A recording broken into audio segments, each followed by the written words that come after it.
Hello, everyone. Good morning. This is Millennial X. Apologies for the vast amount of time that I've been away. I have been working my full time job. I've been working on side projects, two of them. Plus, on top of that, I've got to take care of stuff with family and different things. So, I haven't even had time to barely sit down. But, I'm going to try to get back to it. I'm going to try to get these more regular again. So, with that, I apologize, but hit the subscribe button if you want to see whenever I do release stuff. And I've got lots of stuff to talk about. So, today we're talking about Elon and Trump and my thoughts on all of this. So, I'm going to have a few points.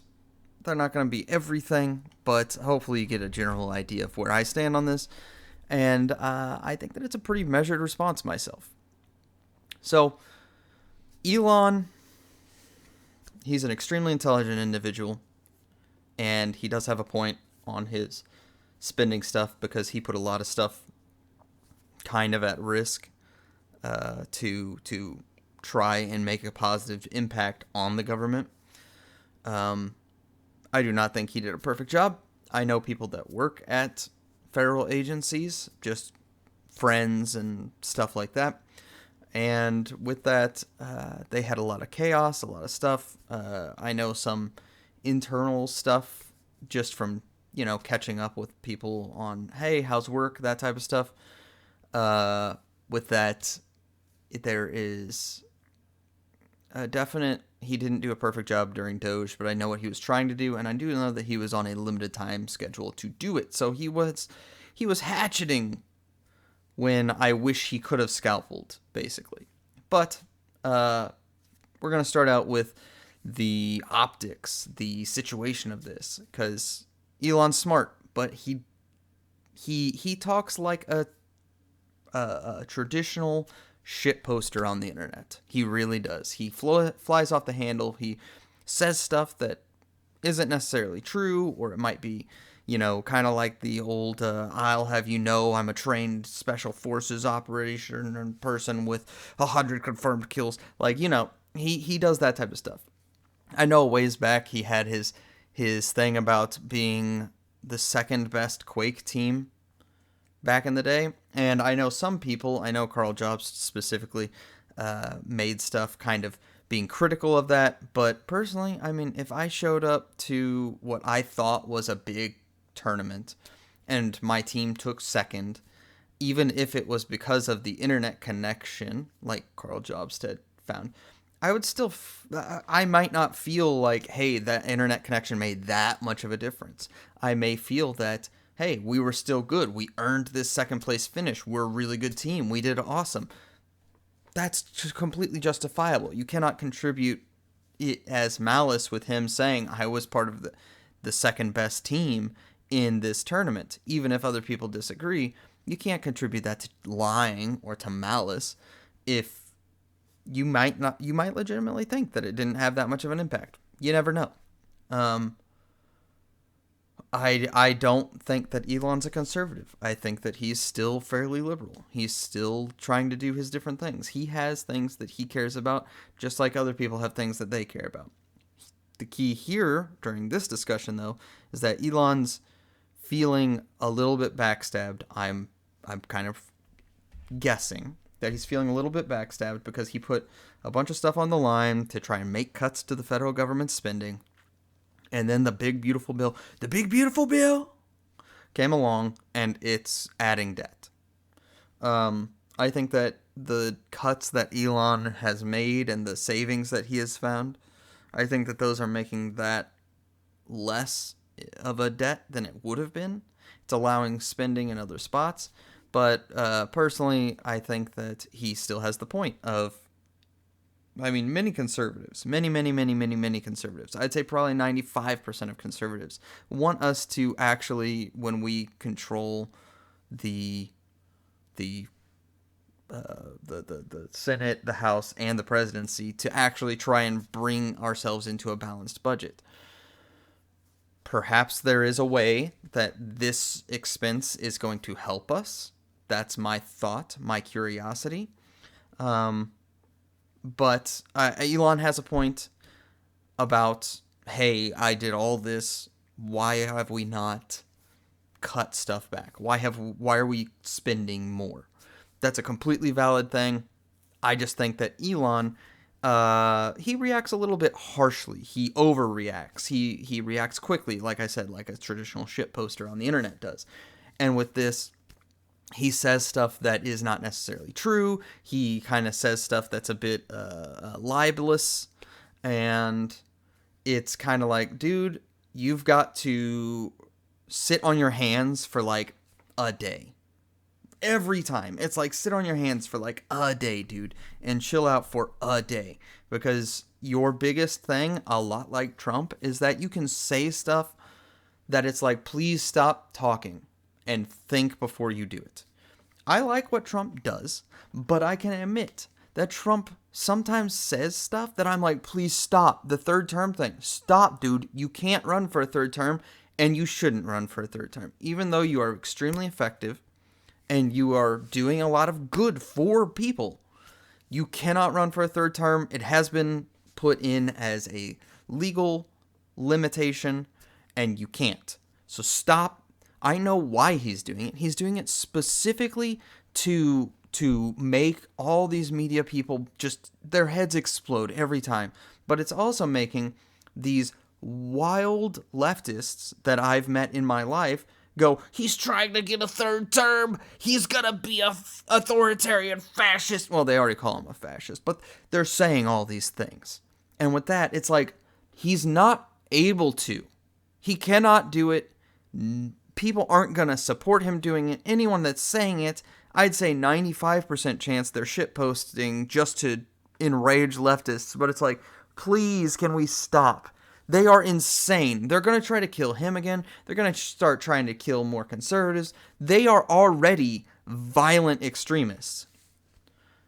Point is, coming back onto the thing at hand, Elon is lashing out. He's giving cannon fodder to the leftists. Rolling Stone, a publication that should be 6 feet underground, not the people, the publication, should be 6 feet underground. They gave a fluff piece to a terrorist bomber who bombed the Boston Marathon. That's the company that has done this. They immediately grabbed on to Musk's thing about saying that Trump is in the Epstein files, which I'm just going to give you a little bit of logic here. That's not true. They would have released just the part about Trump immediately if they had that. Why do I say this? Look at the top secret documents thing for 3 people. Trump, what did they do? Trump had his secret documents in a safe, in a locked room. It was at a level that the FBI had to bring bolt cutters to cut open the room and then get into the safe. His stuff was secured by 2 layers of security. And they still did a huge FBI raid. They still did press releases. They still did everything they could to bring as much attention to how he is so wrong. They put fake cover letters on top of files to make it look like it was labeled top secret. They gathered up all his stuff, and on top of all of this, he was the president of the United States who has the capability of changing security levels on any document at any moment. That is in his purview and in his powers. Period. There's no debating it. There's no fighting it. Even if you don't like it, that is what's given to every president. Barack Obama took top secret documents. Bill Clinton took top secret documents.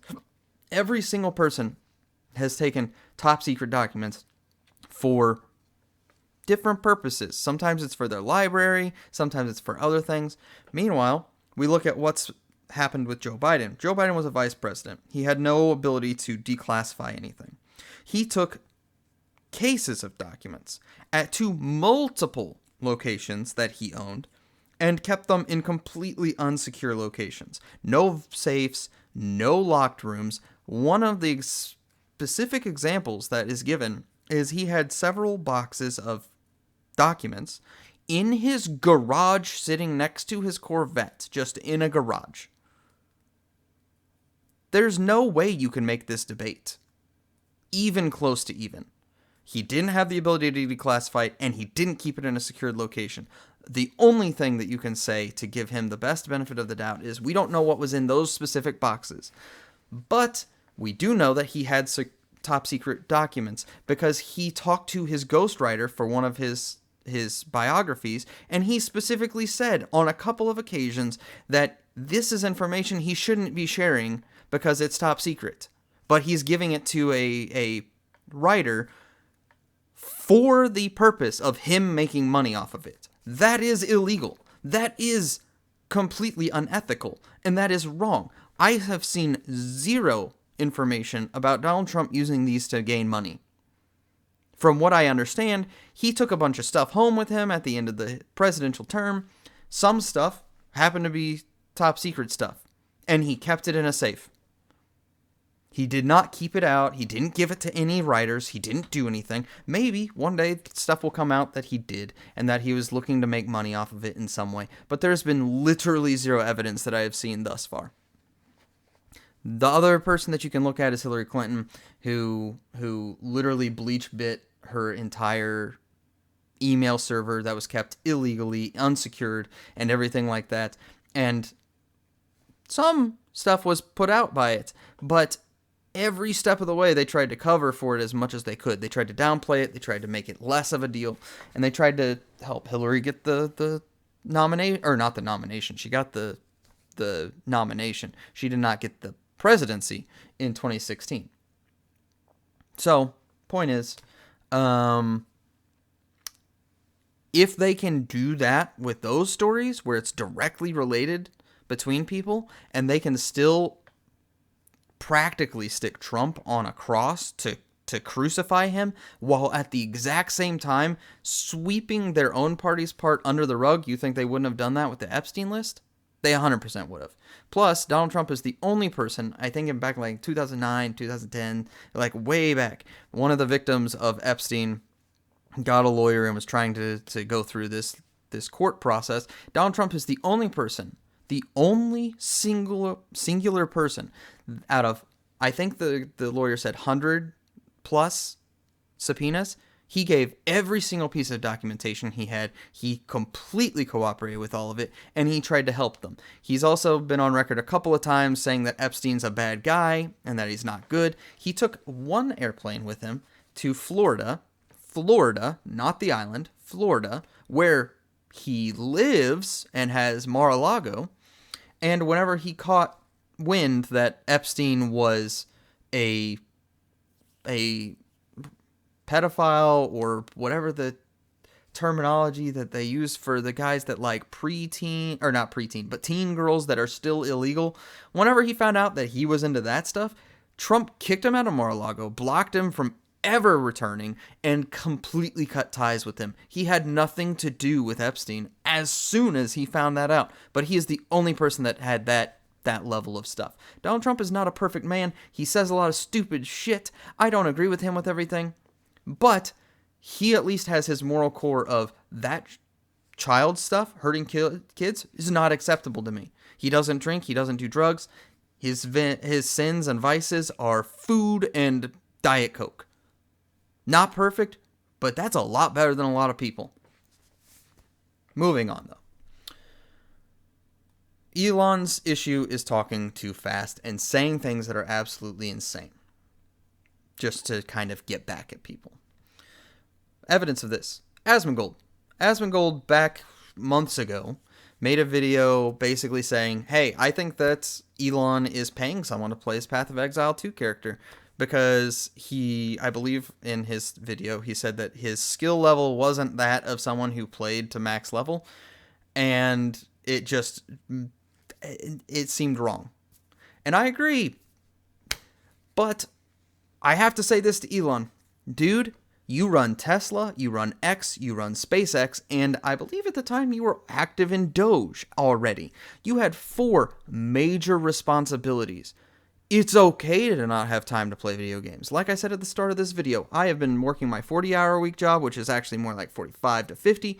I have been doing 2 side projects. I don't have time to play my video games I may have some time to pop something up on my mobile phone and play a mobile game. I don't know why I called it a mobile phone. But I might have a chance to pop something up on my phone to play a mobile game for a little bit and then put it back down. I might have one night here and there to sit down and play a video game on my Xbox or my PC. It's just, you have a limited amount of time. You are human. You don't have the ability to Neuralink yet and do 3 jobs at once and play a video game. It's okay, dude. Maybe you wanted to play the end-game content of Path of Exile 2, but you didn't have the time to put into it. It's okay, dude. You don't have to be perfect. You don't have to be the best at everything. You are human. You are extremely, extremely intelligent, and I believe slightly autistic, but, you are still human. And with that, you need to remember, it's okay to admit you're not able to do everything. He got into a big spat with Asmongold on this. He, I believe, removed Asmongold's verified status, unfollowed him, and leaked his DMs. They leaked the DMs. Where is it in here? Leaked their private DMs, while also saying that he's not good at video games. Well, Asmongold is objectively good at least World of Warcraft, because he was one of the top ranked. I think he said he was a top ranked warrior in a server. He's been top ranked in a couple of things on his server, and servers can be very competitive. So yeah, I would beg to argue he's someone who's run tons of raids. He's done tons of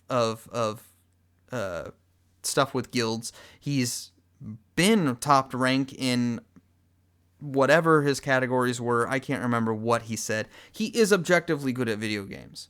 Maybe not all video games. Some video games he probably sucks at. But he's good at least World of Warcraft. Whether you agree with him or not, it's objectively true.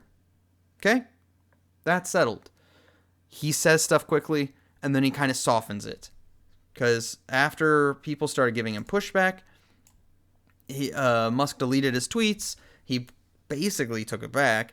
And actually, what's happening now? Asmongold is tired of Twitch's shit, and he's going to start streaming on X and Kick, as well as Twitch. And I don't think he's announced YouTube streaming plans, but maybe YouTube also. But he specifically is now working with Elon to try and improve X's streaming capabilities and their interface, because X has some really shitty interface problems that they've got to figure out a way to rework. But he had a very public spat. He said some stuff that was insane. He treated him poorly. At that time, I was like, what the fuck are you doing, Elon? Stop acting like a kid. Act like an adult. Be good, And I apologize for swearing. I use swearing a little bit in life. I'm not a perfect person. I may be a Christian, but I swear. But he's not a perfect person. No one is. Everyone says stupid things. Everyone does stupid things. Everyone has stuff that is hypocritical at some point. It's a question of how much hypocrisy you have. And Elon doesn't like when people challenge him the most. But, I was going through looking for Elon's quote tweet because, I couldn't find it because he tweets a lot or reposts tweets a lot. Luckily, I was able to find this that basically sums up, he was accusing him of being in the Epstein files. But while I was going through this stuff, I found a couple of tweets that I wanted to add points on. Elon has retweeted this. So he has a degree of agreement with this. And it says, Elon's stance is principled, Trump's stance is practical, tech needs Republicans for the present, Republicans need tech for the future, drop the tax cuts, cut some pork, get the bill through. So I agree with all this up the top. All this is full agreement. Yeah, we need that. Because if Democrats are in charge, tech gets told you must censor this. We saw that with the 2020 election time, with the Hunter Biden laptop, and so many other things. They told them, you have to do this, or we're going to regulate you and fine you. The part that I disagree with is this part. Dropping the tax cuts, I don't think should happen. People currently are having issues making their ends meet. We need to give people as much ability to live in this current economy as possible. There are tax cuts across the board. Everyone is getting tax cuts, whether they are large or small. Everyone is getting them. Cutting the pork, I think, is the big part. I think we need to cut more than some pork. We need to cut all the pork. Personally, I'm going to advocate for this again, because I always advocate for this every single chance I get. I think that there should be a law passed in the Congress and the Senate that says that you must have a bill out for at least 1 hour per page. Why? Because look at this. 1,000 hours, 2 days. If you put out 1,000-page bill or spending thing, whatever it might be, that means you have to wait 42 days to vote on it. You know what you're going to get instead? You're going to get a lot of 100 or less page bills, because they will be 4 days of waiting time. 4 days of waiting time. So the time that happens between the point that you introduce your bill and the point that it can go to the floor and be voted on must be 1 hour per page. That way, people can actually look at them. The people in Congress can look at them. The people in the streets can look at them. And there's plenty of time to do so. And then you can have your debates and you can have your hearings on the things during the time. But it must at least have an hour per page. That's my personal thought on how to make it so that we'd get less pork in our stuff, because it will be very, very easy to find the pork. It will be very, very easy to track the pork, and you will get a lot more small bills that say, oh, yeah, we're going to do this. X, whatever it might be. That's the end of it. That's my thought. Then we have this tweet by Kaizen. What a waste of time by our president. Rather than making this about Elon, he should simply make clear, this part is critical, the conditions under which the bill will reduce the deficit and how he will create those conditions. He was elected to lead, not fight with citizens. I agree with part of this. I do think he needs to seriously treat Elon's accusations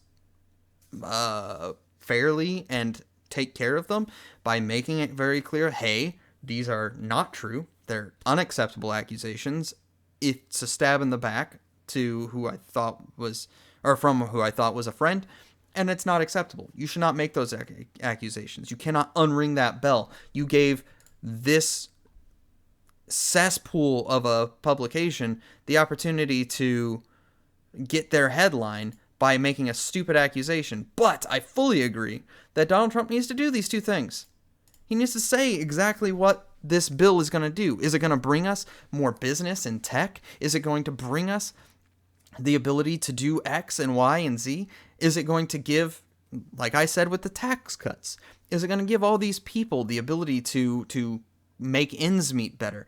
The ability to, from cutting overtime and tips so that they're no longer being taxed, you are able to then get the lower income earners more money proportional to their work. You're not just giving people tax cuts. You're saying, hey, if you're working in the service industry, we feel like your tips that you earn for being a polite individual should be tax-free.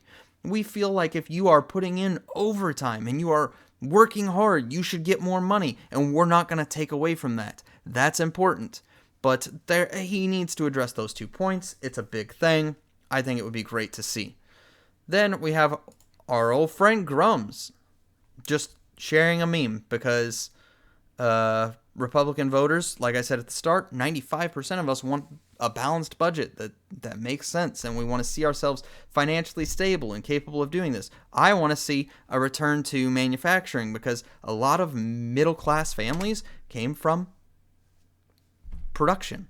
They were steel workers. They were auto manufacturing. They were all these different things, and I could get into a lot of stuff about